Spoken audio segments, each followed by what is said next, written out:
The most dangerous ambition isn't the kind that makes you work harder. It's the kind that makes you forget why you're working at all.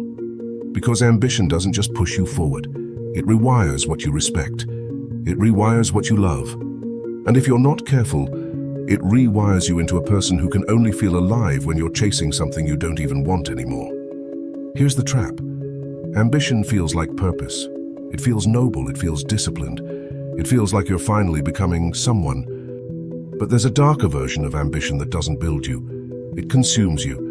And when it's done, it doesn't leave you with success. It leaves you with a strange silence where meaning used to be. This is the story hiding inside Jack London's Martin Eden. Not as a book report, not as literature class. As a psychological case study in how the hunger to rise can become a weapon turned inward.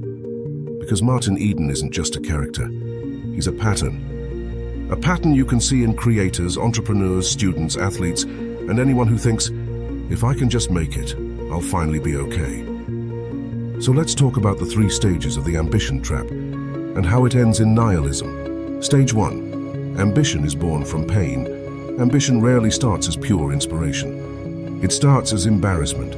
It starts as feeling small in a room where other people seem bigger. It starts as being underestimated. It starts as humiliation. Martin Eden is a working-class sailor with raw intelligence.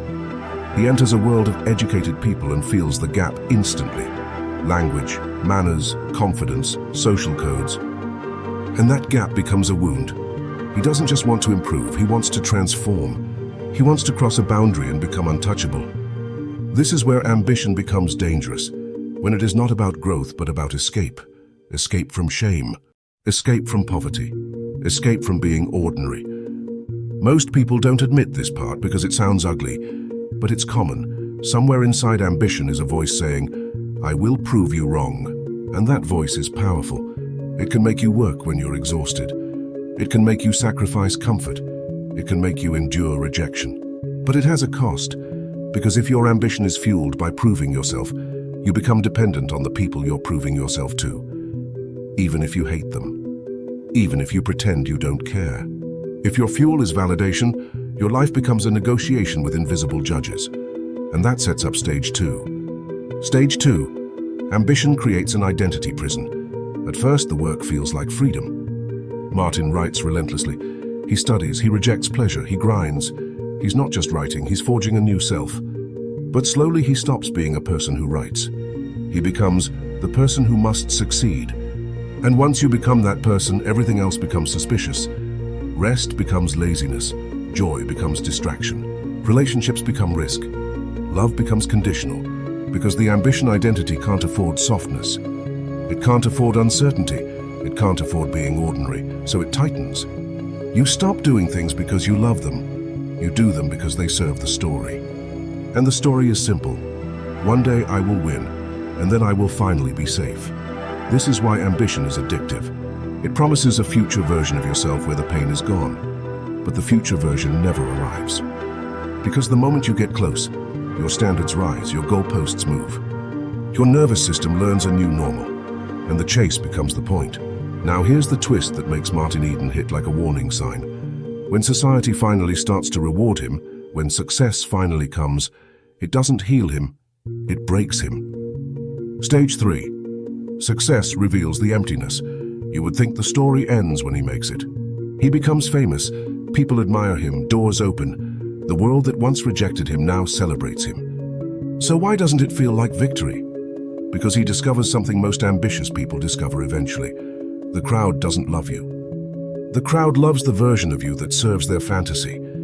They didn't respect him when he was hungry, struggling, unknown. Now they respect him because they can benefit from his prestige. The world didn't change its values, it changed its reaction. And when you realize that, something inside you collapses. Because you weren't chasing money, you were chasing meaning.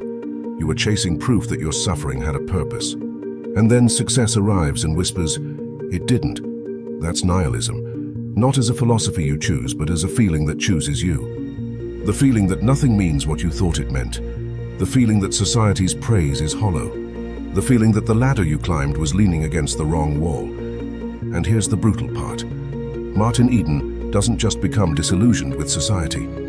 He becomes disillusioned with himself because he realizes that the self he built was built for a dream that wasn't real.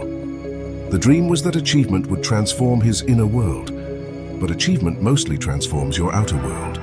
Your inner world still has to be faced, and if you built your inner world on ambition, when ambition dies, you feel like you die with it. So let's translate this into modern life, because you don't need to be a sailor in 1909 to live this story. You see it in creators who chase views until they forget what they even wanted to say. You see it in students who chase grades until learning feels dead. You see it in entrepreneurs who chase revenue until the business becomes a cage. You see it in people who chase status until they can't enjoy a quiet day without guilt. Ambition turns life into a scoreboard. And scoreboards create a specific kind of psychological suffering. You are never allowed to just be. You are only allowed to become. Now let me be clear. Ambition itself isn't evil. Ambition can save your life. Ambition can pull you out of poverty. Ambition can build art, build businesses, build skills, build confidence. The danger is not ambition. The danger is ambition as identity. When you confuse your worth with your output, when you confuse your value with your progress, when you start measuring your life in more views, more money, more status, more achievement, because more has no finish line, and a journey with no finish line becomes a treadmill. Now, here's the hook that should make you pause. Nihilism isn't always the enemy. Sometimes it's the immune system. It's the part of you that says, this ladder is pointless, it hurts, but it's honest. The problem is what you do next. Some people drown in nihilism. They become cynical, they disengage, they numb themselves. But there's another way to read the Martin Eden collapse, not as a tragedy of failure, as a tragedy of misplaced meaning. Martin Eden built his entire being around one belief. If I become worthy in the eyes of the world, I will feel whole. That belief is poison, because it hands your inner peace to a system that doesn't care about you. So what's the antidote? It's not stop being ambitious. It's learning to separate ambition from self-worth. Let's make this practical. If you're ambitious, ask yourself 3 questions. Question 1. If nobody ever applauded this, would I still do it? Not because you're a saint, but because your answer reveals your fuel. If your fuel is pure applause, you will become dependent, and dependency is suffering. Question 2. What part of me is trying to be redeemed by success? This is uncomfortable, but it's the heart of the trap. Are you trying to redeem childhood shame, poverty, rejection, being ignored, being underestimated? If yes, success will never fully satisfy you. Because you're not actually chasing success, you're chasing a rewrite of the past. And the past doesn't rewrite. It only heals when you stop trying to prove it wrong. Question 3. What do I refuse to sacrifice even for greatness? This is your boundary, your line, your proof that you are still a person, not a machine. Because the moment ambition can take everything from you, it becomes a parasite. It will eat your relationships, it will eat your health, it will eat your ability to enjoy life. And then it will promise you that it was worth it. But worth it is a story you tell to avoid grief. Now, there's a deeper philosophical layer here that fits Overthink room perfectly. In Martin Eden, the character becomes increasingly isolated, not just socially, but existentially. He starts to see through the illusions of society, class, manners, respectability. He sees that meaning is often a mask for power dynamics. And once you see that, you can't unsee it. That's why nihilism feels like waking up. But waking up without building a new foundation is dangerous, because humans need meaning the way lungs need air. If you remove meaning, you don't become rational, you become hollow. So the real lesson isn't meaning is fake. It's this: meaning must be chosen deliberately. Not outsourced to the crowd, not outsourced to status, not outsourced to the scoreboard. In other words, ambition needs a master, and the master has to be you. Otherwise, ambition becomes the master, and you become the worker. Now let's talk about the most psychologically brutal moment in the entire ambition story. It's when the dream comes true, and you realize the dream was your prison. That moment happens to people more than you think. A person gets the promotion they obsessed over and feels empty. A creator hits a milestone and feels numb. A student graduates and feels lost. Because the chase gave them structure. The chase gave them identity. The chase gave them dopamine. And when the chase ends, they face a question they avoided for years. Who am I without the climb? That's why some people sabotage their own success. not consciously, but because success threatens the only structure that made them feel alive. So if you're ambitious, don't just ask, how do I win? Ask, what happens when I win? Will you know how to live? Will you know how to rest without guilt? Will you know how to love without using people as mirrors? Will you know how to find meaning without a scoreboard? Because the truth is, success doesn't complete you, it reveals you. It reveals the parts of you that were always there, your insecurity, your hunger, your fear, your loneliness. You can't climb your way out of yourself. So here's the final shift. If ambition is a weapon, you can aim it in two directions. You can aim it outward, towards status, recognition, and the crowd's approval. Or you can aim it inward, toward mastery, integrity, and a life you can respect even if nobody watches. One path makes you famous and hollow. The other path might make you unknown and whole. And yes, that's a brutal trade, but it's also freedom.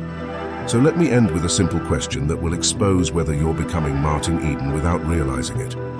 If your current goal disappeared tomorrow, your project, your business, your channel, your dream, would you still know who you are? If the answer scares you, you're not broken, you're human. But it's a warning sign. It means your ambition is swallowing your identity. And that means it's time to reclaim your meaning before success turns into a silent collapse. Now I want to hear from you. Have you ever reached a goal and felt nothing? Or felt emptier than before? Drop a comment. Tell me what it was, and tell me what you think the real cure is. Less ambition, or a new definition of meaning.